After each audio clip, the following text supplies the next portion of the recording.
everybody. Hi everybody. Hi everybody. Hi everybody. Hey everybody. Hey everybody. Welcome to this week's weekly roundup. Hi everyone. Welcome to this week's weekly roundup.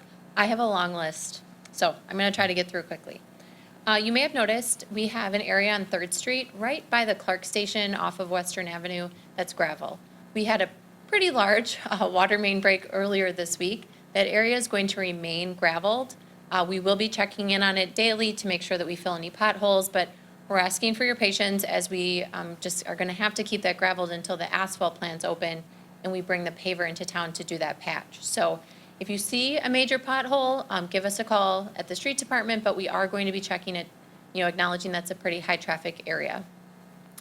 If you come into any of our city buildings, which next week will open every day, you'll see a new mission statement that's posted in all of our city buildings, and it's here in the council chambers with me as a reminder to myself, my colleagues, and all of our team here at the city about why we're doing the work that we're doing. We're really proud to have a mission-driven organization that's basing our budget and our decision-making on a mission that was approved by the city council. So when you're in one of our buildings, give it a read. Let us know what you think. Updates about the election. So we still need poll workers. We still need a few poll workers and a few registration workers. So again, those can be in shifts or full days. Give a call to the clerk's office if you're willing to help us out with that. Absentee ballots were mailed to those with a valid request on file on Tuesday, the 16th. And this has happened every election so far since the pandemic began. People were questioning why they were receiving an absentee ballot.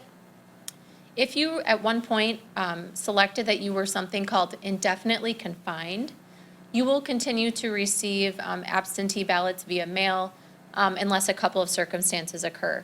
But if you don't want to wait for those circumstances, you should submit something in writing, either through the mail or by email to elections@cityofwatertown.org, letting them know that you don't want to receive those absentee ballots anymore.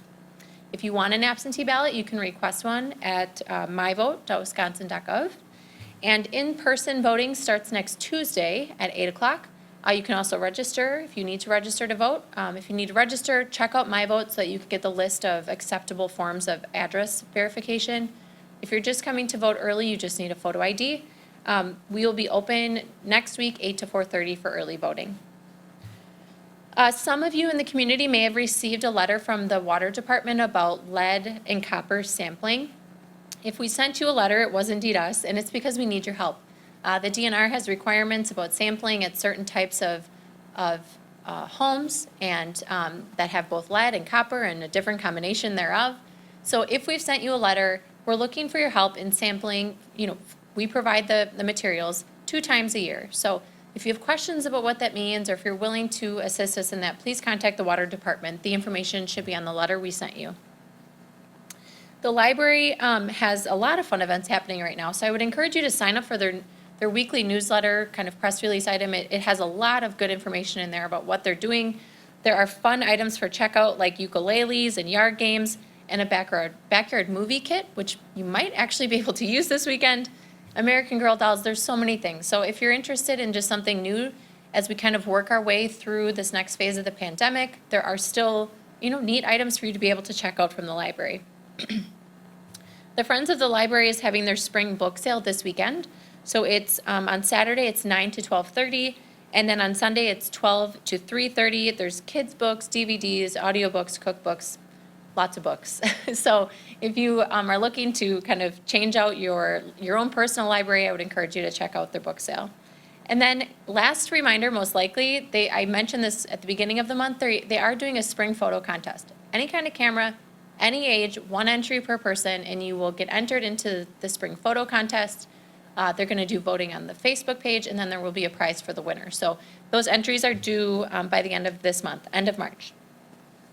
On a programming front, the deadline for soccer is Monday. So if you're looking at getting the youth in your life into soccer, that starts at 4K level.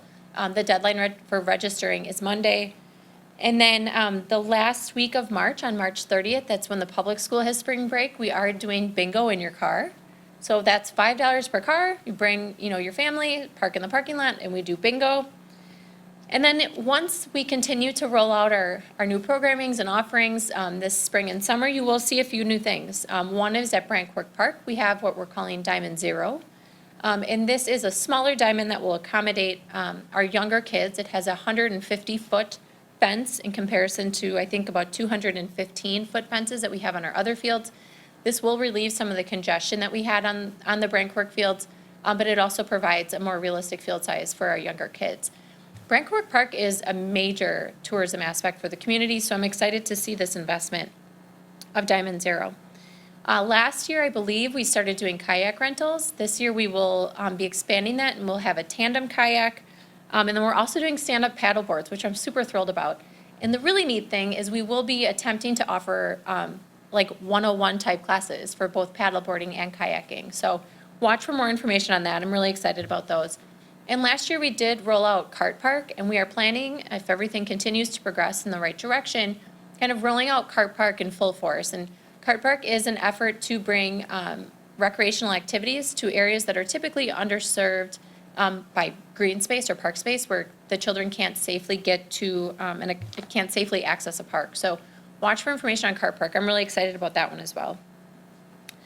Just a reminder that the police department right here at City Hall in the lobby, 24 hours a day, 7 days a week, has a medication drop for unwanted and expired pharmaceutical drugs. So that is where we want you to drop them as a community. We have been getting some questions about that as people kind of do spring cleaning, I think.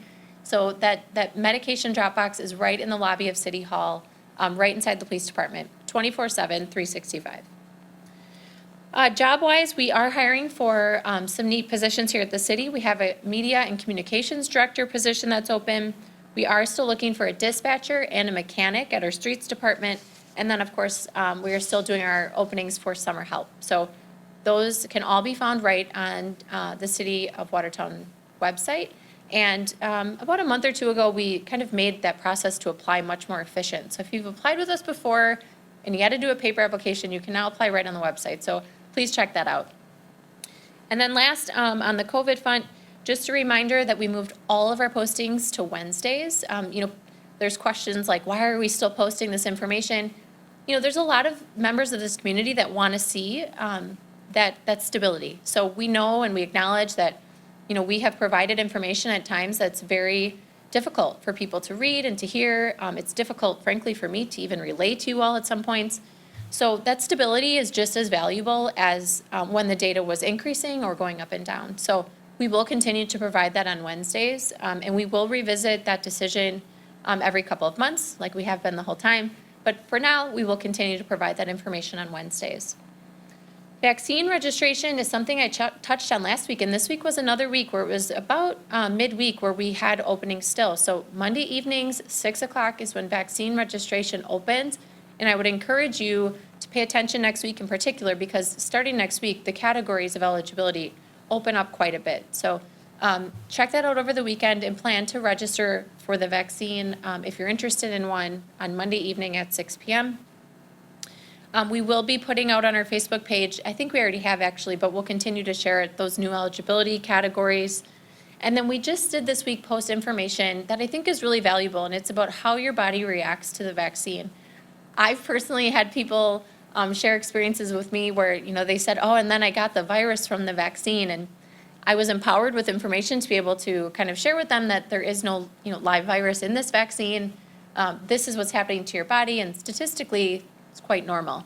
So if you're interested in being empowered with that information, it's on our Facebook page, and it is a good one. And then lastly, we did remain in phase 3 again this week, which is good news. We are working on defining and putting some metrics around phase 4. But with phase 3, we are putting out reminders about the recommendations that the city has being in phase 3 for gyms and retail and all of the different activities we do. So watch our Facebook page for those. Well, I think it's supposed to be a really nice weekend, which is such a gift after the winter and the rain and the snow that we've had. So I wanted to point out we do have, and you have to get this item in particular before the weekend starts, but we do have something called a birding backpack. It's binoculars, flashcards, and a notebook, and there's also a scavenger hunt for finding the different birds that we have here in the community. We are a bird city. We also are a tree city, so which means we protect habitat for this type of activity. among a few other things. But if you're interested in trying it out, contact the Park and Rec Department. We also have a 21-hole disc golf course that I've talked about a few times, and I know that's heavily attended. And then there is the kiosk on Water Street for walking paths. I know my family and I will get out on our bikes this weekend and hit up a few trails.